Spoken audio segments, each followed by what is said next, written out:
எழுதப்பட்டிருக்கிறது. தேவன் சொல்லுகிற வாக்குத்தத்தம் ஆம் என்றால் என்ன அர்த்தம்? அப்படியே. ஆமென் என்றால் நிறைவேறிவிட்டது என்ற அர்த்தம்.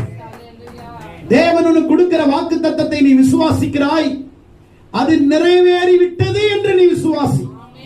ஆண்டவர் ஒரு வார்த்தையை பேசும் பொழுது நிறைவேறும் என்று விசுவாசிக்காதே, அது நிறைவேறிவிட்டது என்று விசுவாசி. அது எனக்கு நிறைவேறிவிட்டது என்று விசுவாசி.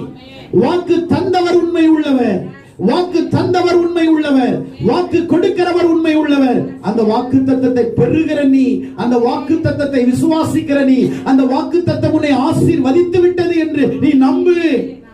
ஆபிரகாமை அழைத்த பொழுது அவன் விசுவாசித்து புறப்பட்டு போனான். அவன் போகிற இடம் என்னதென்று தெரியாமல் புறப்பட்டு போனான். எனக்கு அன்புக்குரிய கர்த்தருடைய பிள்ளைகளே, அழைப்பை ஏற்று அடிபணிந்த ஆபிரகாம்